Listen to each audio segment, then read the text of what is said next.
Hello friends, स्वागत है आपके अपने यूट्यूब चैनल विमलीज कोचिंग क्लासेस में।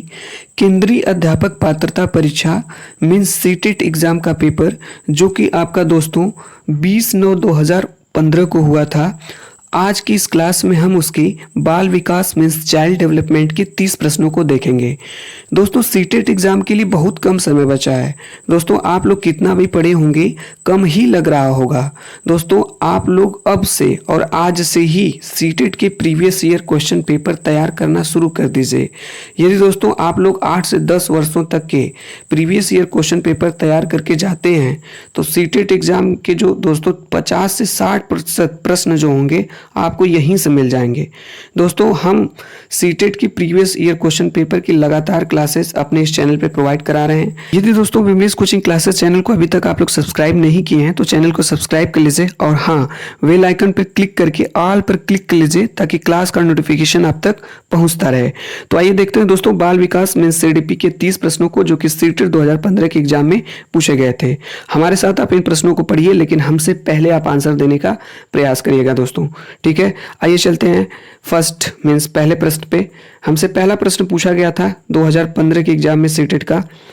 पहला प्रश्न था हमसे कि सुरेश सामान्य रूप से एक शांत कमरे में अकेले पढ़ना चाहता है जबकि मदन एक समूह में अपने मित्रों के साथ पढ़ना चाहता है। यह उनके खाली स्थान में विभिन्नता के कारण है। परावर्तकता स्तर, दूसरा है मूल्यों, तीसरा है अभिक्षमता और चौथा है अधिगम शैली। तो दोस्तों अधिगम शैली ऑप्शन नंबर चौथा सही हो जाएगा। अधिगम शैली के कारण ही जो दोस्तों सुरेश सामान्य रूप से एक शांत कमरे में पढ़ना चाहता है अकेले जबकि मदन एक समूह मीन्स एक ग्रुप में मित्रों के साथ पढ़ना चाहता है। अगला क्वेश्चन हमसे पूछा गया था क्वेश्चन नंबर 2 दोस्तों, ये रहा। क्वेश्चन नंबर 2 हमसे पूछा गया था कि भारत में भाषिक विभिन्नता बहुत है। इस संदर्भ में विशेषकर कक्षा फर्स्ट और कक्षा सेकंड के प्राथमिक स्तर पर बहुभाषिक कक्षाओं के बारे में सर्वथा उपयुक्त कथन है।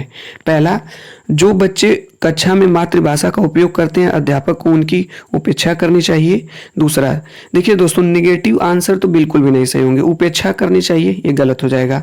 दूसरा है शिक्षार्थियों को अपनी मातृभाषा या स्थानीय भाषा का प्रयोग करने पर दंडित किया जाना चाहिए। ये भी नेगेटिव आंसर है दोस्तों, दंडित किया जाना चाहिए, ये भी गलत हो जाएगा।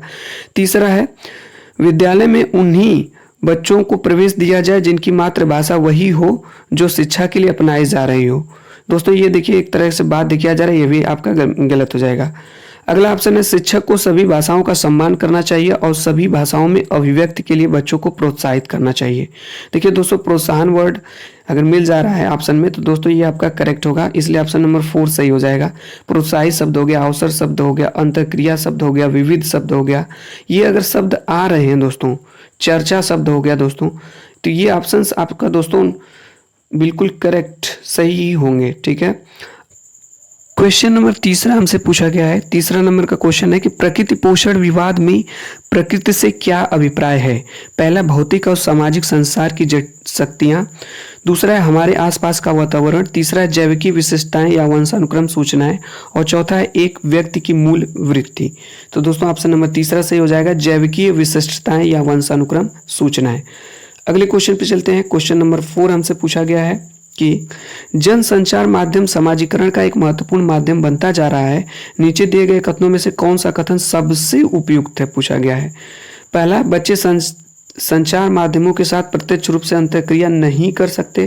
देखिए दोस्तों नेगेटिव आंसर नहीं होगा। दूसरा है संचार माध्यम पदार्थों के विज्ञापन और विक्रय के लिए एक अच्छा माध्यम है। और तीसरा है दोस्तों समाजीकरण केवल वाला ऑप्शन दोस्तों नहीं होगा। चौथा है जन संचार माध्यमों की पहुंच बढ़ रही है और जन संचार माध्यम अभिवृत्तियों, मूल्यों और विश्वासों को प्रभावित करता है। ऑप्शन नंबर 4 सही हो जाएगा। दोस्तों देखिए जो निगेटिव आंसर हैं जिनको आपको पढ़ने पे लग रहा होगा कि ये कोई ऑप्शंस नहीं सही हो सकते, जिसमें नहीं दिया हुआ, जिसमें या केवल शब्द का प्रयोग हो, निगेटिव शो कर रहे हो, तो वो ऑप्शन दोस्तों बिल्कुल इनकरेक्ट होंगे। अगले क्वेश्चन पे चलते हैं। क्वेश्चन नंबर 5 हमसे पूछा गया है बच्चे किस प्रकार से सीखते हैं। नीचे दिए गए कथनों में से कौन सा इस प्रश्न के लिए विषय में सही नहीं है पूछा गया है। पहला, बच्चे सीखते हैं क्योंकि वे स्वाभाविक रूप से प्रेरित होते हैं। बिल्कुल सही बात है। बच्चे केवल कक्षा में सीखते हैं। दोस्तों ये गलत है। बच्चे तब सीखते हैं जब वे संज्ञानात्मक रूप से तैयार होते हैं। और दोस्तों ये भी गलत हो जाएगा, और सॉरी ये सही हो जाएगा आपका। और चौथा है बच्चे अनेकों प्रकार से सीखते हैं, ये भी सही है दोस्तों। तो दोस्तों केवल आपका ऑप्शन नंबर देखा जाए तो केवल ऑप्शन नंबर इसका 2 सही हो जाएगा, क्योंकि यहाँ पे पूछा गया है कि बच्चे किस प्रकार से सीखते हैं, इनमें से इस प्रश्न के विषय में कौन सही नहीं है। तो ऑप्शन नंबर दूसरा सही नहीं है। बच्चे केवल कक्षा में सीखते हैं, कोई ज़रूरी थोड़ी ना है बच्चे केवल कक्षा में ही सीखें। बच्चे दोस्तों हर जगह सीखते हैं, समाज से सीखते हैं, स्कूल से सीखते हैं, परिवार से सीखते हैं, छोटे बड़ों से सीखते हैं। क्वेश्चन नंबर हमसे 6 पूछा गया है। क्वेश्चन नंबर 6 पूछा गया है कि प्राथमिक विद्यालय शिक्षक को अपने शिक्षार्थियों को अभिप्रेरित करने के लिए निम्नलिखित में से किस रणनीति को अपनाना चाहिए। दोस्तों अगर आप प्राथमिक विद्यालय के शिक्षक हैं और अपने शिक्षार्थियों को अभिप्रेरित मीन्स मोटिवेट करना चाह रहे हैं तो किस रणनीति को अपनाना आपको चाहिए। पहला ऑप्शन है पूरी कक्षा के लिए एक मानक लक्ष्य निर्धारित करना चाहिए और उनकी उपलब्धि के आकलन के लिए कठोर मानदंड निर्धारित करना चाहिए। गलत है दोस्तों। दूसरा है प्रत्येक विद्यार्थी मीन्स प्रत्येक शिक्षार्थी में अंक लाने के लिए स्पर्धा को प्रोत्साहित करना चाहिए, ये भी गलत है दोस्तों। तीसरा है प्रत्येक गतिविधि के प्रेरक के रूप में प्रोत्साहन, पुरस्कार और दंड का उपयोग करना चाहिए। दोस्तों ये भी गलत है, पुरस्कार, दंड और प्रोत्साहन का दोस्तों ये ऑप्शन गलत हो जाएगा। चौथा है बच्चों को उनकी रुचियों के अनुसार अपने लक्ष्य निर्धारित करने और उन्हें पाने के उद्यम में सहायता करना चाहिए। ये वाला ऑप्शन दोस्तों आपका सही हो जाएगा, क्योंकि दोस्तों यहाँ पे देखिए रुचि के अनुसार अपने बच्चों को जो है लक्ष्य निर्धारित करने और उन्हें पाने के उद्यम में सहायता करनी चाहिए। अगले क्वेश्चन पे चलते हैं। क्वेश्चन नंबर 7 हमसे पूछा गया है निम्नलिखित में से कौन सा समाजीकरण का एक प्रमुख कारक है। जल्दी से बताइएगा दोस्तों। पहला राजनीतिक दल, दूसरा परिवार और तीसरा कंप्यूटर और चौथा है आनुवंशिकता। तो पूछा गया है कि समाजीकरण का एक प्रमुख कारक है, आप लोग दोस्तों जानते होंगे परिवार हो जाएगा ऑप्शन नंबर दूसरा। अगले क्वेश्चन पे चलते हैं। क्वेश्चन नंबर 8 हमसे पूछा गया है कि बच्चों को समूह कार्य देना एक प्रभावी शिक्षण रणनीति है क्योंकि बच्चे अपना काम जल्दी करने में समर्थ होते हैं, इससे शिक्षक का काम कम हो जाता है। तीसरा छोटे समूह के कुछ बच्चों को दूसरे बच्चों पर हावी होने की अनुमति होती है। और चौथा है दोस्तों सीखने की प्रक्रिया में बच्चे एक दूसरे से सीखते हैं और परस्पर सहायता भी करते हैं। ऑप्शन नंबर 4 करेक्ट हो जाएगा। देखिए दोस्तों आप ऑप्शंस को अच्छे से पढ़ेंगे तो खुद ही आपको लगेगा कि कौन सा आंसर इसमें से सही हो जाएगा। ठीक है, अगले क्वेश्चन पे चलते हैं। क्वेश्चन नंबर 9 हमसे पूछा गया है कि एक औसत बुद्धि वाला बच्चा यदि भाषा को पढ़ने एवं समझने में कठिनाई प्रदर्शित करता है तो यह संकेत देता है कि बच्चा खाली स्थान का लक्षण प्रदर्शित कर रहा है। पहला गति समन्वय अक्षमता डिस्प्रेक्सिया, दूसरा पठन अक्षमता डिसलेक्सिया, तीसरा लेखन अक्षमता डिस्ग्राफिया और चौथा है गणितीय अक्षमता डिसकैलकुलिया। तो दोस्तों ऑप्शन नंबर दूसरा से हो जाएगा पठन अक्षमता, क्योंकि दोस्तों भाषा पढ़ने में देखिए यहाँ पे दिया गया है कि भाषा पढ़ने में दोस्तों तो पठन अक्षमता हो जाएगी, पढ़ने में असमर्थ है डिसलेक्सिया। और हम आपको दोस्तों बता दें अक्षमता से एक क्वेश्चन आना तय है और आपका दोस्तों जेंडर से भी एक क्वेश्चन आ जाता है, लैंगिक पूर्वाग्रह से। तो इस पे तो दोस्तों 2 प्रश्न बनना तय है, तो इस टॉपिक को दोस्तों आप लोग देख के जाइएगा। ठीक है, तो इसके लिए ऑप्शन नंबर दूसरा करेक्ट हो जाएगा। अब हम लोग चलते हैं क्वेश्चन नंबर 10 पे। ये रहा दोस्तों क्वेश्चन नंबर 10। शैशव काल की अवधि है 2 से 3 वर्ष तक, जन्म से 1 वर्ष तक, जन्म से 2 वर्ष तक, जन्म से 3 वर्ष तक। तो दोस्तों जो शैशव काल की अवधि होती है बच्चे की वो जन्म से 2 वर्ष तक होती है, मीन 0 से 2 वर्ष तक। अगला क्वेश्चन है क्वेश्चन नंबर 11 पूछा गया है 11।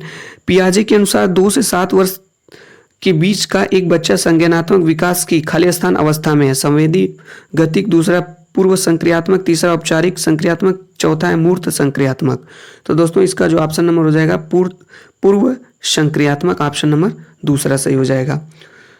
अब हम लोग चलते हैं क्वेश्चन नंबर नेक्स्ट अगले पे। 12 नंबर का हमसे क्वेश्चन पूछा गया है कि विकास खाली स्थान से खाली स्थान की ओर बढ़ता है, सामान्य से साधारण से आसान या सामान्य से विशिष्ट या जटिल से कठिन या विशिष्ट से सामान्य।